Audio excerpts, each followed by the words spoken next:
Dalawang lalaki ang timbog sa isinagawang operasyon ng PNP-HPG Zamboanga dahil sa pagnanakaw ng dalawang motorsiklo sa isang joint hot pursuit operation.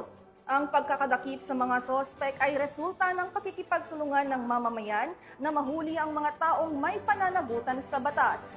Yan ang report ni Patrolwoman Janine Kyle Sorongon.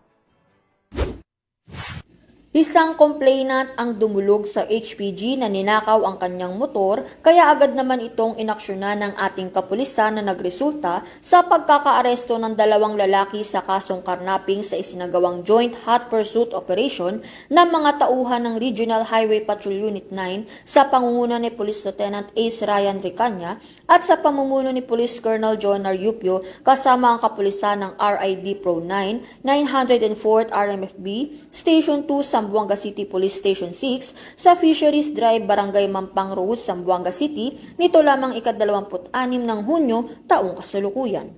Arestado ang mga suspect na sina alias Dennis, 42 anyos na taga-barangay Kulyanan, Zamboanga City at si alias Rayson, 25 anyos na taga-barangay Mampang, Zamboanga City. Na-recover din sa dalawang suspect ang mga ninakaw nilang motor na isang Honda Click na pagmamay-ari ng complainant at isang Honda XRM. Ito naman ang pahayag ni Police Lieutenant Ace Ryan Ricanya, team leader ng Zamboanga City Highway Patrol Team sa nasabing operasyon. Ang Regional Highway Patrol Unit 9 ay nagsagawa ng isang hot pursuit operation. Sa tulong ng ating mga operatiba kasama ang Regional Intelligence Division ng Police Regional Office 9, ito ay nagresulta ng pagkakahuli sa dalawang hinihinalang karnaper at pagkakarecover ng dalawang unit ng motorsiklo sa Barangay Mampang, Zamboanga City noong June 26, 2025, ganap na 6:40 ng hapon. Sa ngayon, inihahanda ng Regional Highway Patrol Unit 9 ang mga kaukulang dokumento para sa pagsasampa ng kaso sa dalawang suspect. Ang Regional Highway Patrol Unit 9 ay nananawagan na pakiingatan po ang ating mga sasakyan. Maaari po tayong magdagdag ng mga safety features katulad ng additional na lock at GPS tracker upang ito ay maingatan at huwag manakaw.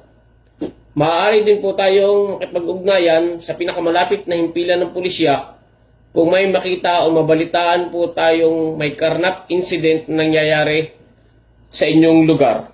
Sapagkat sa bagong Pilipinas, ang gusto ng pulis, ligtas ka. Binasahan ng mga suspect ng kanilang karapatan sa salitang kanilang naunawaan at nasa kustudiya na ngayon ng Zamboanga City Police Station 6 para sa dokumentasyon at tamang disposisyon habang hinihintay ang pagharap ng mga ito sa korte. Ang mga na-recover naman na motor ay dinala sa Zamboanga City Police Station 6 at magsisilbing ebidensya sa nasabing kaso. Kami ang Highway Patrol Group, ang kampinyo sa kalsada na patuloy na magbibigay ng serbisyong HPG. Dahil dito sa ating bagong Pilipinas, ang gusto ng pulis, ligtas ka.